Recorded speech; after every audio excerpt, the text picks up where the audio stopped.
చదువుదాం. 7వ అధ్యాయం. హల్లెలూయా.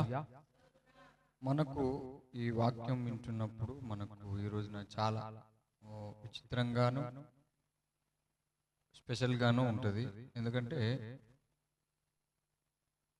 మనం ఎప్పుడు ప్రతి దాంట్లో సంతోషాన్ని ఆనందాన్ని అనుభవించాలని యోచనతోనే మనం ఉంటాం. కానీ ఈ సంతోషం అన్నా ఆనందం అన్నా ప్రతి ఒక్కటి దేవుని నుండి కలిగేదాన్ని మనం పసిగట్టాలి ఫస్ట్. హల్లెలూయా. దేవుడు లేకుండా ఏది కూడా మన జీవితంలో నెరవేరదు, జరగదు కూడా. అందుకే యోబు తాను శ్రమల పాలవుతున్నప్పుడు, శోధనలో ఉన్నప్పుడు, యోబు దగ్గర మనకెప్పుడు తన భక్తి జీవితంలో కనబడింది ఏంటిది? ఎక్కువగా చెప్పాలి గట్టిగా,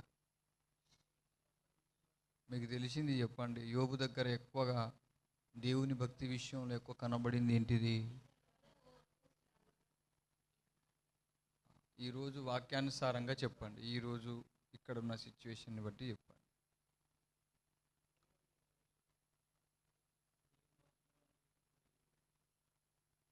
దీన్ని మళ్ళొకసారి, ఎందుకంటే మనం ఒక వాక్యాన్ని మనం ఏ కోణంలో తీసుకెళ్ళి ఏ విధంగా మనం అర్థం చేసుకుంటే ఆ విధంగానే అర్థమవుతుంది.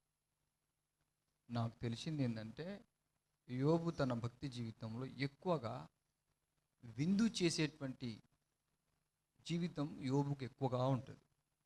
తాను ఎప్పుడు విందు చేస్తుంటాడు, తాను ఎప్పుడు దహన బలులు అర్పిస్తూ ఉంటాడు, తాను ఎప్పుడు తన స్నేహితులతో ఎప్పుడు విందుతో ఆనందంగా ఉత్సాహంగా దేవునిలో పరవశమవుతూ దేవుళ్ళు సంతోషపడతాడు. హల్లెలూయా.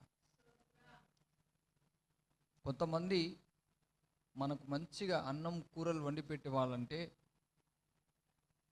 ఎంతో ఆనందం, మనం ఎంతో ఆనందపడతాం కదా. కానీ ఇలా ఆహారం వడ్డించి విందు చేసే వాళ్ళకు కూడా ఒక ఆవేదన కూడా ఉంటుంది. అదేంటిదంటే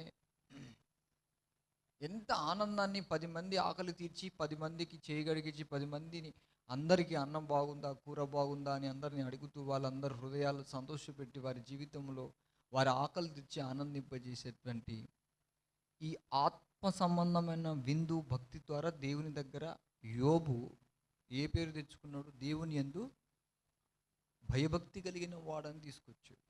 ఎందుకంటే తనకు కలిగింది ఏదైనా 10 మందికి దేవుడు చూస్తున్నాడు, 10 మంది ఆకలి తీర్చాలి, విందు మంచి ఆనందంతో గడపాలి అని తాను ఎంతో వేల మందికి ఆనందాన్ని పంచాడు.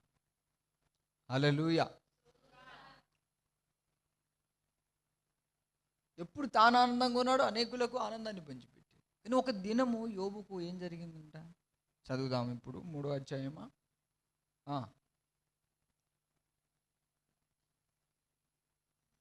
3:3 అనుకుంటా, చదవాలి. నా తల్లి గర్భద్వారములను అది మూయనందుకును, నా నేత్రములకు అది బాధను మరుగు చేయనందుకును, నేను పుట్టిన దినము లేకపోవునుగాక. అంటే ఆ దినము ఇప్పుడు మనం చేసుకునే బర్త్డే లేకుండా పోవునుగాక అనే మీనింగ్ వస్తుంది. అది ఎటువంటిది? లోకానుసారమైనదా కదా. దేవుడు విరిచి బ్లెస్ చేస్తాడు, అది మనకు అర్థం కాదు. మరి యోబు పుట్టిన కాలం అంతా అందరినీ సంతోషింపజేశాడు కదా. అంటే యోబుకు దేవుడు వ్యతిరేకంగా మారాడా? ఈ మాట వింటే ఇప్పుడు అక్కకు కూడా బీపీ వస్తుంది. ఏంది నాకు అంతమందికి అంత మంచి వాక్యాలు చెప్పాడు, నాకేమో మొత్తం నేను తల్లిగర్భంలో పుట్టినరోజు లేకుండా పోను కాక చూసిన వారా అన్నయ్య ఇట్లాంటి వాక్యాలు చెప్తాడా అనుకోవచ్చు. కానీ నాకు దాంట్లోనే ఉంటుంది మజా. హల్లెలూయా. స్పెషల్ అంటే ఇదే, మీరు గమనించండి.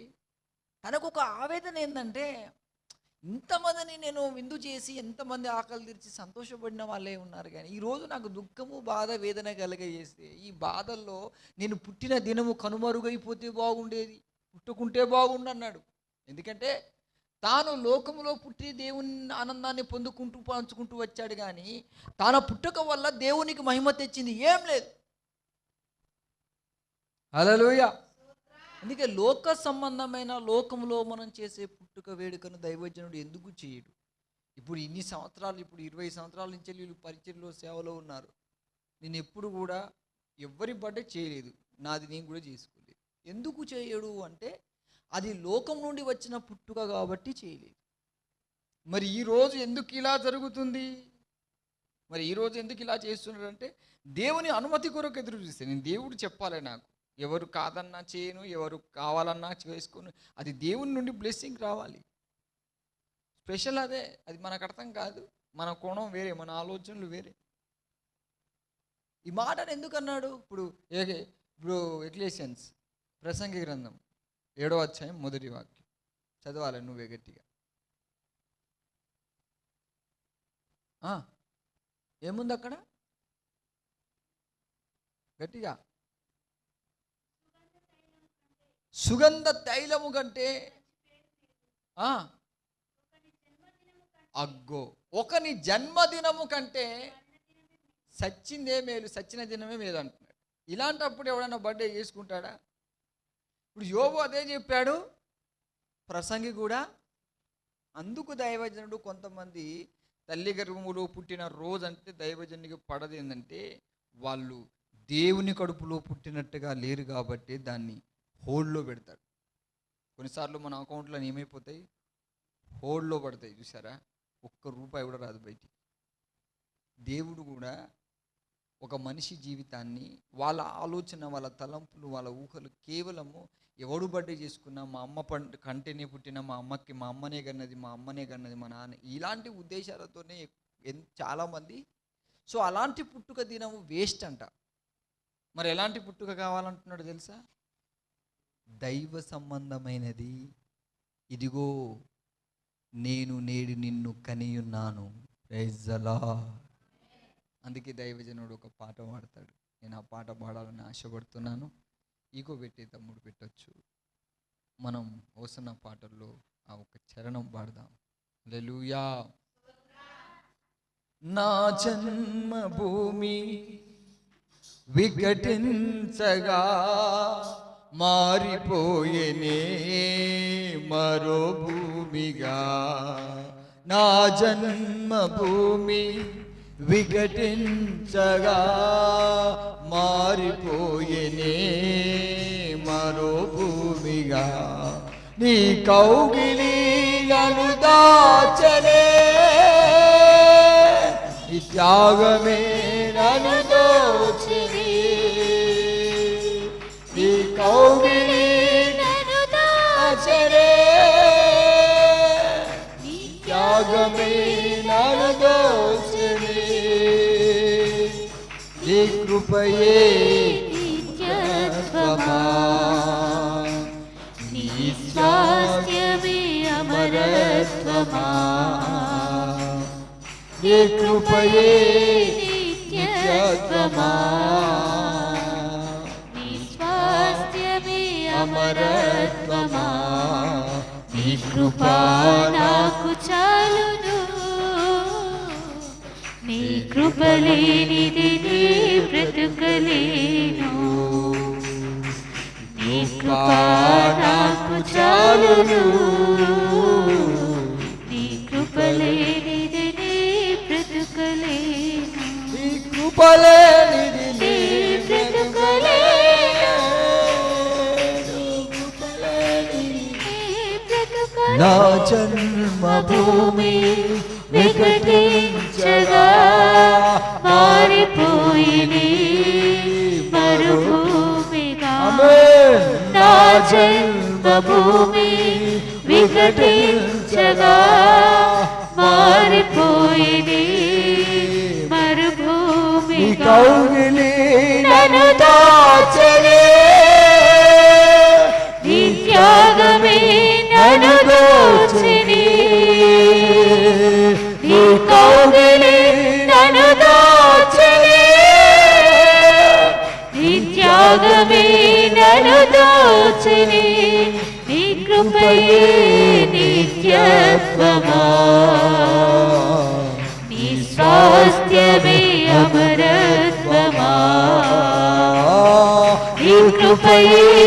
నిత్యత్వమా, నీ స్వాస్థ్యమే అమరత్వమా, నీ కృపా నాకు చాలును, నీ కృప లేనిది నీ బ్రతుకలేను. నీ కృపా నాకు చాలును, నీ కృప లేనిది నీ బ్రతుకలేను. నీ కృప లేనిది నీ బ్రతుకలేను.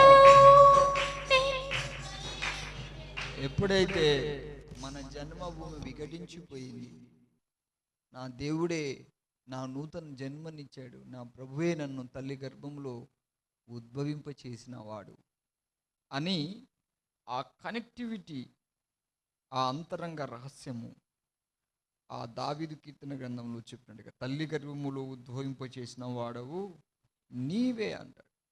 ఎవరైతే జ్ఞానం కలిగి ఆ గ్రహింపు కలిగి ఉంటారో వారికి బ్లెస్సింగ్స్ అనేది ఉంటుంది. హల్లెలూయా. మన ఆలోచనలు, మన ఊహలు, మన తలంపులు ఎలాగుంటాయంటే, మనం ఊహించుకున్నట్టుగా, మనం ఆలోచించినట్టుగా, మనం ఏదో తల్లి గర్భంలో పుట్టిన దినాలు, వాళ్ళు వీళ్ళు చేసిన బర్త్డేలు, వీళ్ళు అన్ని చీకు చింతలు అవన్నీ మనల్ని టెస్ట్ చేస్తూ ఉంటాయి. కాబట్టి కొన్ని వెయిటింగ్ లిస్ట్లో పెడతాడు దేవుడు కూడా. ఏమంటే మనకు కొన్ని సంవత్సరాలు వదిలిపెడతాడు. ఎప్పుడైతే ప్రభువా నీవేనయ్యా నన్ను కన్నది, హల్లెలూయా. సైంటిస్టులు, మేధావులు, డాక్టర్లు చెప్తారు తల్లి గర్భంలో పుట్టినప్పుడంట ఎన్నో 33 కోట్ల కణాలు చస్తాయంట, అన్ని వృధా అయిపోతుంది. ఒకే ఒక కణం బ్రతికిద్దంట. ఈ ఒక్క కణాన్ని బతికించడానికి మిగతా కొన్ని కోట్ల కణాలన్నింటినీ దేవుడు డిస్ట్రాయ్ చేస్తాడంట. మనం భూమి మీద పుట్టగానే నన్ను దేవుడు ఎందుకు పుట్టించాడు, చంపితే బాగుండు అనుకుంటాడు. ఆయన పుట్టించిందంటే ఫస్ట్ ఆయన ద్వారానే ఈ భూమి మీద నువ్వు వచ్చావు అనే విషయాన్ని గ్రహించాలి ఫస్ట్. హల్లెలూయా. అది అర్థం చేసుకొని అది గ్రహించే వరకు మనకు ఈ శోధనలు మనల్ని వదిలిపెట్టిపోవు. ఏది చేద్దాం అనుకున్నా, అందుకే అన్నాడు ప్రసంగి అక్కడ, కొన్ని పుట్టు దినము కంటే సచిన దినమే మేలని. 2-3 పుట్టుకలు ఉన్నాయి.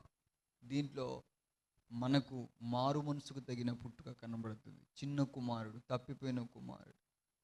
తండ్రి నీకును నీ పరలోక రాజ్యానికి నేను విరోధంగా పాపం చేశానయ్యా అని పశ్చాత్తాపపడి ఏడిస్తే ఆ కొడుకు తిరిగి జన్మించినట్టే తండ్రి గొప్ప విందును చేశాడంట.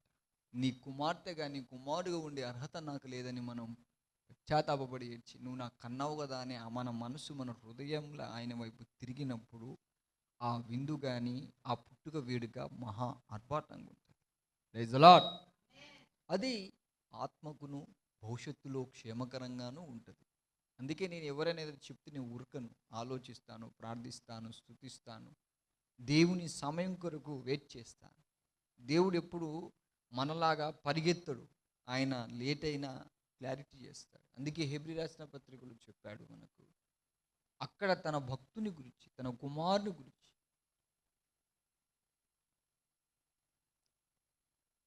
మనం కీర్తన గ్రంథము 2వ అధ్యాయం 7వ వాక్యాన్ని చదువుతాం.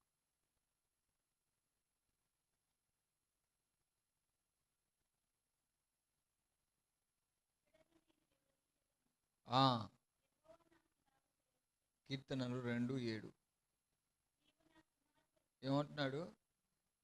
నీవు నా కుమారుడు, నేడు నేను నిన్ను కనియున్నాను. హల్లెలూయా. చూడు, ఇక్కడ మన ప్రభు అయిన యేసుక్రీస్తు గురించి స్పష్టమైనటువంటి మాట, నేడు నిన్ను నేను కనియున్నాను. కానీ లోకమంతా యేసు ప్రభుల వారిని మరియమ్మ కన్నదనే బర్త్డే మాత్రమే చేస్తారు కదా.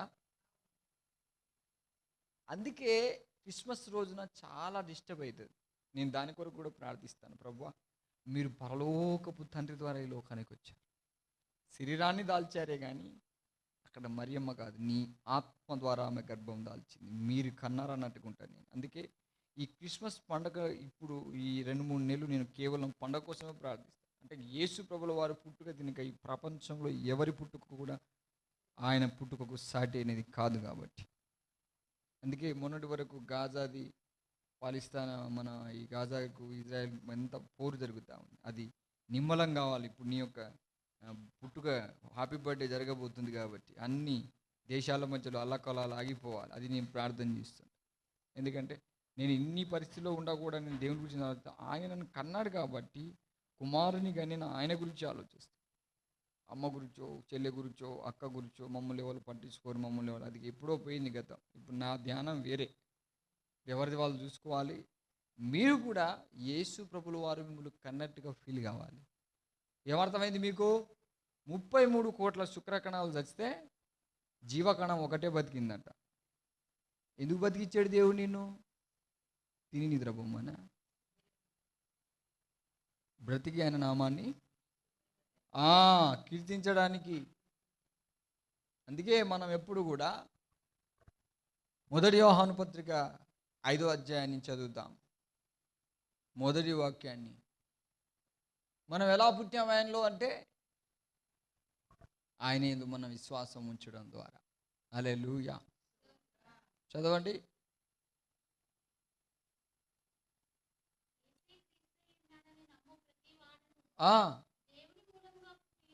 అగ్గో, యేసు క్రీస్తు దేవుని కుమారుడని ఎప్పుడైతే నువ్వు నమ్మినవో, మరియ కుమారుడు నమ్మే వాళ్ళు బొచ్చేడు మంది ఉన్నారు.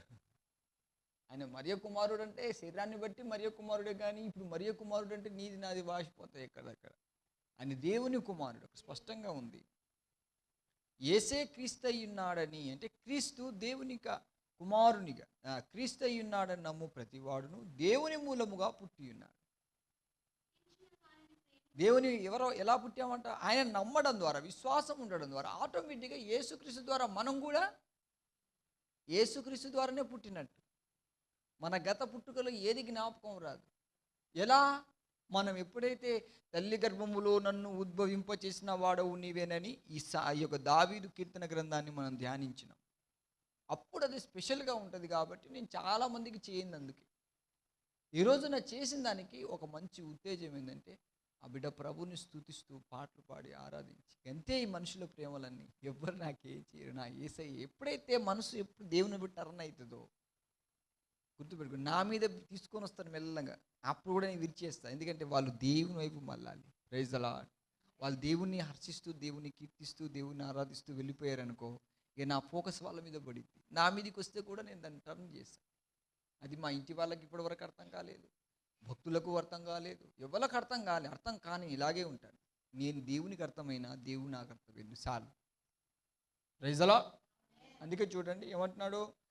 దేవుని మూలముగా పుట్టి ఉన్నాడు. క్రీస్తుని నమ్ముకున్నప్పుడే నువ్వు దేవుని వలంగా పుట్టావు. ఇక నీకు తల్లి నుండి లోకం నుండి పుట్టిన పుట్టుక ఎప్పుడో మాయమైపోయింది.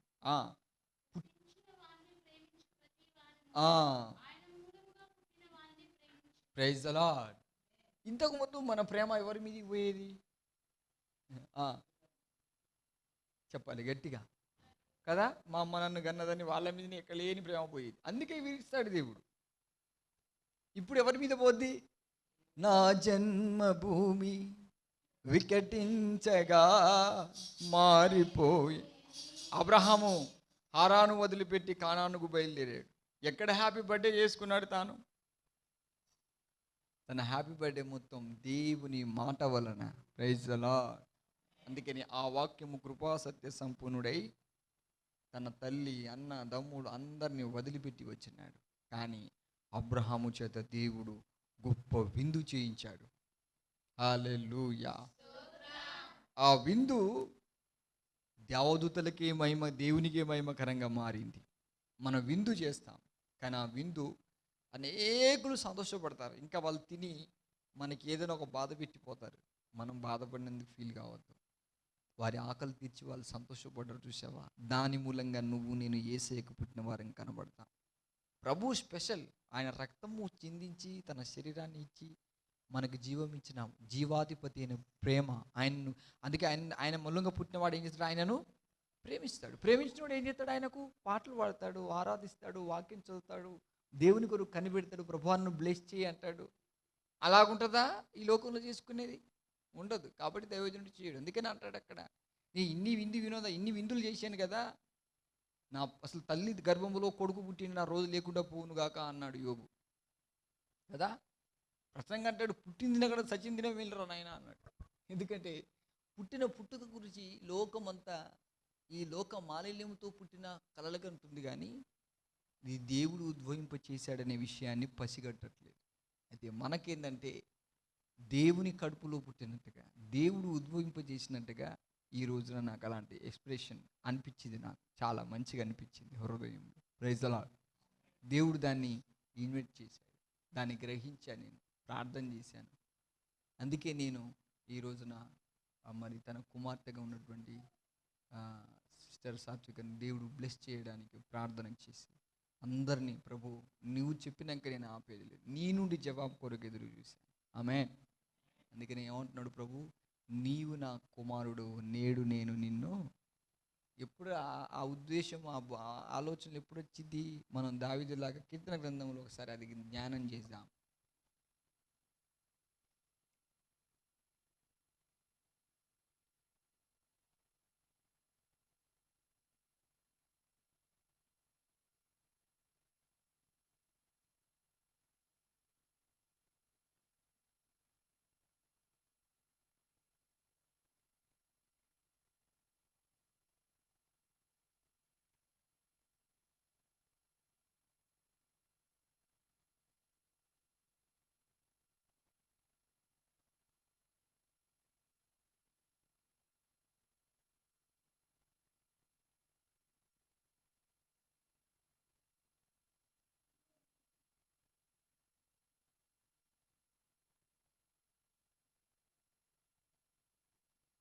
ఉమ్.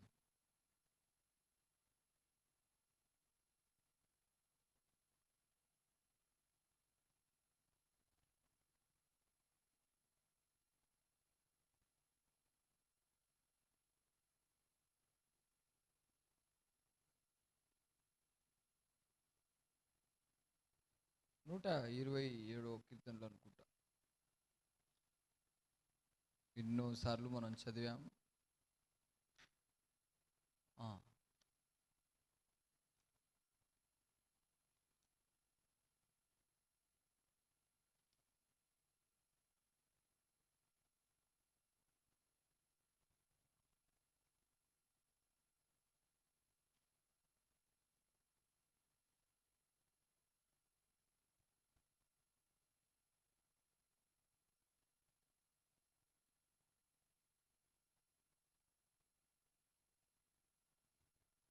139, 16.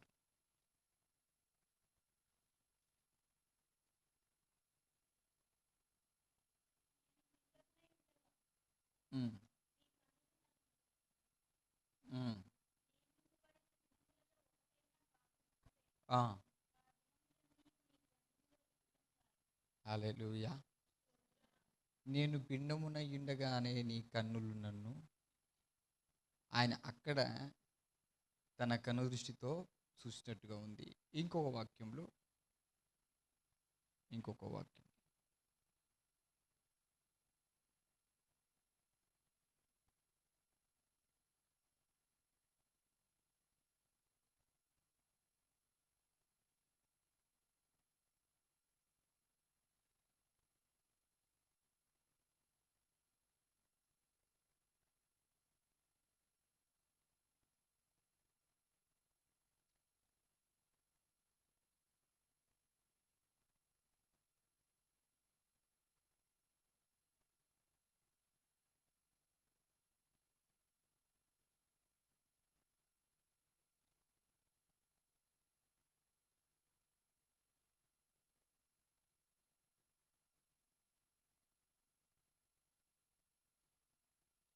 71:6.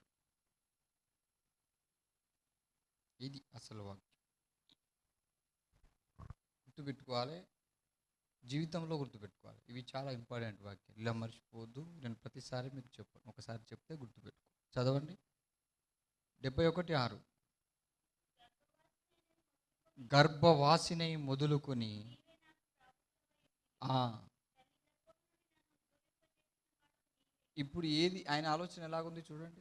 తల్లి గర్భములో నన్ను ఉద్భవింపజేసిన వాడవు, మరియవ తల్లి కంటేనే యేసయ్య పుట్టిండని మాయకళ్ళకనే మాయగద్దమ్మలు ఉన్నారు భూమి మీద. కానీ తండ్రిని దేవుడే యేసయ్యని కన్నడన్నట్టుగా ఆలోచించే వాళ్ళు ఉన్నారా? అలాంటి ఆలోచనలు తక్కువ, రాదు. మొన్న 100%లో 1% వస్తుంది కావచ్చు మాలాంటి పరిపూర్ణులకి ఎవరికో ఒకరికి. ఈ లోకమంతా చేసుకునే పండగ అంతా కూడా యేసు ప్రభుల వారిది మరియమ్మ కన్నట్టుగానే చేస్తుంది కదా. మరి దావీదుని వాళ్ళు కన్నారు. హల్లెలూయా. దావీదు ఎందుకు అలాగ అంటున్నాడు చూడండి. మన కన్న తండ్రి పరలోకంలో ఉన్నాడు ఆయన. అందుకే యేసు ప్రభు రాగానే మనకు పరిచయం చేసింది ఏం తెలుసా? పరలోకమందు మా తండ్రి. కానీ మనం ఆయన ప్రేమించలేమండి. ఈ చీకటి ప్రేమ, ఈ తల్లి గర్భంలో పుట్టిన ఈ పాప ప్రేమే మనల్ని నిజంగా ఆయన్ని ప్రేమించకుండా, నా తండ్రి అని ఆయన మొరపెట్టకుండా అబ్బా తండ్రి అని మొరపెడతాడు మన ఆత్మ. అటువంటి మంచి కాన్స్టిట్యూషన్ని, మంచి ఆ ప్రెస్టేజ్ని మనం కోల్పోతున్నాం. యావత్ క్రైస్తవం అందరూ కూడా ఇది కోల్పోయారు. ఇది దేవుడు మనకి ఇస్తున్నాడు. ఇది మనం ఎప్పుడూ మర్చిపోదు. హల్లెలూయా. ఇప్పుడు నెక్స్ట్ ఎవరిది? హోసన్న బాబుది. చూడండి, అప్పుడు దేవుడు ఉద్భవింపజేసినట్టుకుంటుందా లేక పీటర్ అన్నయ్య అన్నట్టుకుంటుందా? మీకు ఎక్స్ప్రెషన్ అర్థమైపోతుంది ఆటోమేటిక్గా. కానీ ఆ రోజు కొద్దిగా వాళ్ళకు ఇరగొట్టే చేస్తాను నేను. స్తోత్రం చెప్పండి గట్టి. అంతా ఉడికి ఉడికి ఉడికి యోబు చేసినట్టుగా చేస్తా బర్త్డే. యోబుదంతా ఖాళీ మాడి మషి అయిపోయిన తర్వాత నేను పుట్టకుంటే మంచిదంటావు చూసినావా? అప్పుడు అంటాడు ప్రభు, నేడు నేను నిన్ను కని ఉన్నాను. హల్లెలూయా. అప్పుడు అంటాడు దావీదు, నా బతుకు ఈ బతుకు పాడుబడ ఈ భూమి మీద పుట్టకుంటే మేలు. ఎప్పుడు మనం ఎప్పుడు మీ జీవితంలో ఎప్పుడు మీ పుట్టుకని చెప్పించుకున్న రోజులు లేవా? బాబు రెస్ట్, బాబు రెస్ట్ తర్వాత తీసుకో, చెప్పు గట్టిగా. మిత్రే ఇతరే ఇద్దరు దేకో భయ్. ఎప్పుడు మనం పుట్టుక నుంచి వెళ్ళి ఎందుకు పుచ్చాను చచ్చిపోతే బాగుండని ఎన్నిసార్లు పెట్టుకున్నాం మనం శాపనార్థాలు మనకు మనమే కదా. కానీ గుర్తుపెట్టుకో, నీవు పుట్టిన దానికి కారణం ఉంది. మానవుడా కారణ జన్ముడా, నీ జన్మకు కారణముంది. ఈ పాట అంటే నాకు చాలా ఇష్టం. ఎందుకంటే ఈ పాట ద్వారా నాకు అర్థమైంది ఏంటంటే నన్ను దేవుడు సృజించాడు. మీరు దైవములని అంటుంది కదా. ఈరోజు మా పాల్సన్ కూడా యోసఫ్కు ఫోన్ చేసి డిస్కషన్ చేస్తుండు, పలానా పీడిస్తుందిరా వాళ్ళని, మనం దైవములు. నిజమే, మనం దైవములేమే కాదని ఎవరనలేరు. కానీ మన దైవములంటే దైవంగా బతుకుతేనే మీ అమ్మకు మీ అయ్యకు పుట్టినావనే ఫీలింగ్సే నీకు పోలే, నువ్వు ఎలా దైవం అవుతావు? రైజలా నీ బర్త్డేలన్నీ మీ అమ్మయ్యకే పుట్టినట్టు చేసుకుంటా అంటివి, ఇంకా నువ్వు దైవం ఎట్లయితావు? దయ్యమే అవుతావు కానీ దైవం కావు. దైవం కావాలంటే నా జన్మకు కారణముంది. కేకులెందుకు, డ్రెస్సులెందుకు, బిర్యానీ ఎందుకు, స్నోబెల్ ఎందుకు అని పాడుకో. హల్లెలూయా. ఇవన్నీ ఎందుకు? మనం కేవలం మనది తీసుకోవడానికే ఇది చేస్తున్నాం. మనం అస్సలు ఒరిజినల్ బర్త్డే ఆమె చేసుకుంది మనకన్నా ముందే. మంచిగా ఒక పాట పాడి వాక్యం చదివి దేవుని మహిమపరిచేసింది, అయిపోయింది ఆమెది. ఇప్పుడు తీయడానికి హల్లెలూయా. ఒక్కరి కాదు, స్తోత్రం చెప్పండి. నేను ముందే చెప్పాను, నా బర్త్డే స్పెషల్ కాదు, ఇది ఒక విధంగా ఉంటుందని ఆమె కలగంటుందని స్టార్ట్ చేసింది ఆల్రెడీ. అర్థం చేసుకోండి, మన మీదికి వెళ్ళి అనేకుల కనువిప్పు జరుగుతూ ఉంది. మనం గ్రహించాల్సింది ఇదే. మనము దేవుడు ఉద్భవింపచేశాడనే ఆలోచనతో మనం బర్త్డే చేయట్లేదు. అది ఈరోజు ఇక్కడ జరిగింది, దాన్ని బట్టి దేవుడు సంతోషపడుతున్నాడు, నేను సంతోషపడుతున్నాను. మీరందరూ కూడా సంతోషపడాలి. మీ జీవితంలో కూడా ఇలాంటివి జరగాలని మీరు అక్క బర్త్డే రోజున మీరందరూ కూడా అలాగే మీ కొరకు ప్రార్థన చేసుకోండి. లేకుంటే అప్పుడు మీకు ఇదే ఉంటుంది మసాలా. ఇప్పుడు మీరు ఏడుస్తారు, ఇప్పుడే ఏడ్ చేయండి, స్తోత్రం చెప్దాం. హల్లెలూయా. సంతోషపడండి. వాక్యం అంటుంది అదే కదా, చదవాలి మళ్ళా. తల్లి గర్భము నుండి నన్ను ఉద్భవింపచేసిన వాడవు నీవే, నిన్ను గూర్చి నిన్ను చేసినవా లేదా? చేసేసింది ఆల్రెడీగా, పాట పాడేసింది, వాక్యం చదివేసింది, ప్రార్థన చేసేసింది. ఇప్పుడు ఏం లేదు, ఖాళీ ఇస్త్రీ చేసుడే ఉంది, ఉతుకుడంతా అయిపోయింది. హల్లెలూయా. అందుకే మనం పాట పాడినప్పుడు ఇలాగే పాడాలి. ఏ పాట? కేకు ఎందుకు, బట్టలెందుకు, బిర్యానీ ఎందుకు, స్నోబెల్ ఎందుకు, మానవుడా కారణ జన్ముడా. ఆయన సంతోషించాడు పరలోకంలో, భూమి మీద నువ్వు సంతోషపడ్డావు. నేను ఏసేకే పుట్టాను, ఏసే నాకు ఆనందం ఇచ్చాడు. మనుషులు నన్ను ఇంప్రెస్ చేయలే, మనుషులు నాకు చప్పట్లు కొట్టలే, మనుషులు నాకు ఇది చేస్తా అది చేస్తాను, నాకు ఏం చేయలేకపోయినా నా ప్రభు నన్ను బ్లెస్ చేశాడనే ఒక ఆనందం ఆమె మనసులో, ఆమె చూపులో కనబడుతుంది. Praise the Lord. అలా ఉండాలి ప్రతి ఒక్కరి జీవితంలో. నాకు దేవుడు బ్లెస్ చేసిందంటే కనబడాలి. అలా కాకుండా అందరు మెచ్చుకోలేదు, అందరికి ఇచ్చలేదు, అందరిని ప్రపోజ్ చేయలేదు, అందరు నన్ను విషయం చెప్పలేదు, అందరు నా మీద లేదన్నావు అనుకో, మరలా ఇప్పుడు ఈ వాక్యం అంతా ఎట్లుంటుంది? మసాలా వేసినట్టే ఉంటుంది. హల్లెలూయా. అగేస్ట్ అన్నమాట. అందుకే దేవుడు ఏమంటున్నాడు ఇప్పుడు మనకు? నేడు నేను నిన్ను కనియున్నాను, నీవు నా ప్రియ బిడ్డవు అంటాడు. అందుకే తల్లి గర్భంలో ఉద్భవింపజేసింది ఎవరు? ఒకవేళ ఒక్క కణంగా నువ్వు తండ్రి ద్వారా నీ యొక్క తల్లి గర్భంలో నీవు ఉద్భవింపజేసినప్పుడు ఆ రోజే నువ్వు లేవని ఆయన తీసిపడితే ఈరోజు నువ్వు బర్త్డే చేసుకునేదానివేనా? బర్త్డే చేసుకునేవాడివేనా?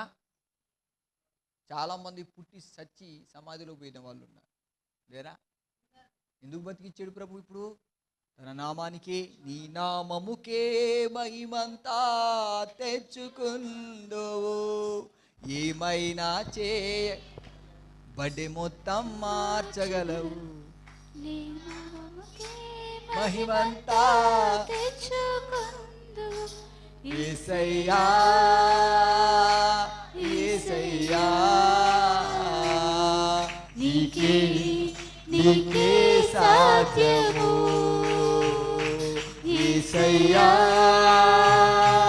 యేసయ్యా,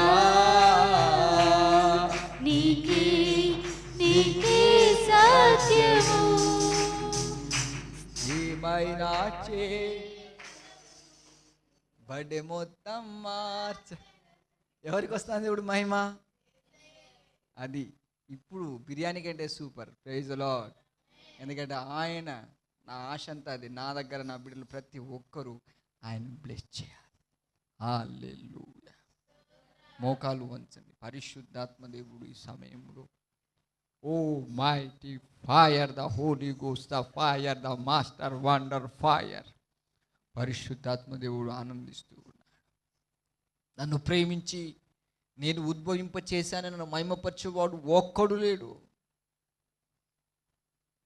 నా నామానికి మహిమ కలిగేటువంటి ఈ దినముగా నేను నా గ్రంథంలో రాసుకుంటానని ప్రభు, O mighty fire, the holy ghost, ఆయన ప్రవచనాత్మకంగా ఆయన ఆత్మ ద్వారా ఈ రోజున మన మధ్యలో ఆయన ఉపదేశం ద్వారా మనని పలకరిస్తూ ఉన్నాడు. O feel the holy ghost master.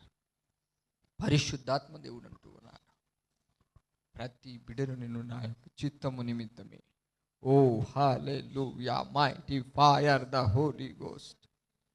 పరిశుద్ధాత్మ దేవుడు అంటున్నాడు, ప్రతి బిడ్డను నేను నా ఆత్మ ద్వారానే ఉద్భవింపచేశాను. వారు దైవములంటిని, కానీ వారు మానవ మాతృలుగా, చీకటి పుత్రులుగా బర్త్డే చేసుకుంటున్నారని దేవుడు తన ఆవేదన వ్యక్తం చేస్తూ ఉన్నాడు. ఎన్నో కణాలు చనిపోయిన ఒక్క కణాన్ని ఈ భూమి మీద ఎందుకు ఉంచాడు తెలుసా? దేవా, నీ నామానికి మహిమ కలగడానికి ఇన్ని సంవత్సరములు లోకం చేసినట్టుగా లేదు. నీవు నా తండ్రివని నన్ను ఎవరు పట్టించుకోకున్నా, అందరూ తన స్వార్థానికి, తిండికి, బతుకు తెరుకు అందరూ నన్ను వాడుకొని ఆ రోజున యోబును తీసిపడేసినట్టుగా పడేసి ఉండవచ్చు. కానీ నా ప్రియమైన తండ్రికి నన్ను బ్లెస్ చేస్తూ, నా కుమార్తె, నా కుమారుడా, నేడు నేను నిన్ను కనియున్నానని ఒక మెల్లని స్వరం, ఓ హల్లెలూయా, దివ్య మహిమ నుండి, పరలోక రాజ్యము నుండి, దేవుని వలన నీవు mighty fire, the holy ghost. పరిశుద్ధాత్మ దేవుడు అంటున్నాడు, ఈ మినిస్ట్రీలో ఉన్న ప్రతి బిడ్డ లోకానుసారంగా ఎవరు బర్త్డే చేయడానికి అవకాశం ఇవ్వకండి ప్రభువా. కేవలము నీ నామానికి మహిమ కలిగేటట్టుగా ఈరోజు ఆలస్యమైన మేమందరము సంతోషపడుతున్నాము. కేవలము తల్లి గర్భములో మమ్మలను ఉద్భవింపచేసిన దేవుడవు నీవే. అది తండ్రి నుండి వచ్చినది కాదు, తల్లి నుండి వచ్చినది కాదు. నీ ప్రణాళిక చొప్పున, నీ మాట చొప్పున మమ్మలను ఉద్భవింపచేశావు. నీ నామముకే మహిమ కలిగేటట్టుగా గత సంవత్సరం అంతా తన కుమార్తెను తాను ప్రేమించి పరిమళ వాసనగా ఉండడానికి కృప చూపి గత సంవత్సరం అంతా కాపాడిన యేసయ్యకు స్తోత్రం. తండ్రిన దేవునికి స్తోత్రం. పరిశుద్ధాత్మ త్రియేక దేవునికి, ఏకైక దేవునికి కృతజ్ఞతలు, స్తోత్రాలు తెలుపుదాం. స్తుతి స్తుతి స్తోత్రములు, మహిమ, ఘనత, ప్రభావములు నీకే అయ్యా. ఈ రోజున నీ ఇంట్లో, నీ పరలోకపు గవిలో మేము కూర్చున్నాం. పరలోక సైన్య సమూహాలు, ఓ షిరియా బాబా, ఓ మైటీ ఫైర్, పరలోకములో ఆనందం. In the name of Jesus. పరిశుద్ధాత్మ దేవుడు అంటూ ఉన్నాడు, నేడు నా కుమార్తె నేను కని ఉన్నానని. ఆయన కడుపులో పుట్టేవారికి నిత్య జీవం ఉంటుంది. ఆ ఆశీర్వాదం కొరికి ఇన్ని సంవత్సరములు దేవుడు వెయిట్ చేశాడు.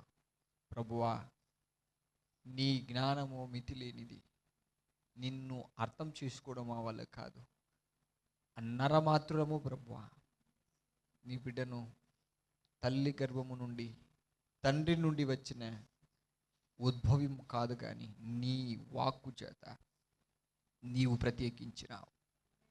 మరి ఈ సంవత్సరంలో నూతనమైన బ్లెస్సింగ్తో మీరు బ్లెస్ చేసినందుకు స్తుతిస్తూ, ఆరోగ్యము, ఆయుష్, ఆశీర్వాదం, నీ నామానికి మహిమ కలిగి నిన్ను ప్రేమించి నీ ప్రియ కుమార్తెగా, ప్రియ కుమార్తెగా, నిత్య జీవిగా నీ నామాన్ని స్తుతిస్తూ, సజీవురాలై నీ నామాన్ని కీర్తించి మహిమపరిచి అభిషేకము, ఆశీర్వాదం దయచేయమని ఈ సంవత్సరంలో కూడా ఆరోగ్యము, ఆయుష్, ఆశీర్వాదం ఇస్తున్న తండ్రి, కుమార, పరిశుద్ధాత్మ త్రియేక దేవుని, ఏకైక దేవునికి స్తోత్రం చెబుదాం. స్తోత్రం, స్తోత్రం. ప్రియమైన తండ్రి, మాకంటూ లోకంతో ఉన్న చీకటి పుట్టుక లేదని ప్రగాఢంగా విశ్వసిస్తూ, దాన్ని శ్రమల కొలిమిలో వేసి మమ్మల్ని తిరిగి నీవే ఉద్భవింపచేశావని, నీ ద్వారానే మేము జన్మించామని మరో రూపాంతరం ఇచ్చి మా యొక్క జన్మభూమి వికటింపచేసి మరో భూమిగా మార్చి ఈ పుట్టుక వేడుక మీరేనని, మీరే మమ్మలను వేడుకగా చేశారని మా ప్రగాఢ విశ్వాసముతో కృతజ్ఞతాస్తుతులు తెలుపుతూ మీ బిడ్డను దీవించి ఆస్వాదించి మహిమ పొందమని మా ప్రియ రక్షకుడు నజరేయుడును పరిశుద్ధుడైన యేసుక్రీస్తు నామములో ప్రార్థించి అడిగి వేడుకొనుచున్నాము తండ్రి. యేసు రక్తమే జయం, శిలువ రక్తమే జయం. యేసు నామమునికి సంపూర్ణ విజయం కలుగునుగాక. ఆమేన్. అందరికీ వందనాలు. మరి ఈ సమయంలో కేక్ కట్ చేసుకుందాం.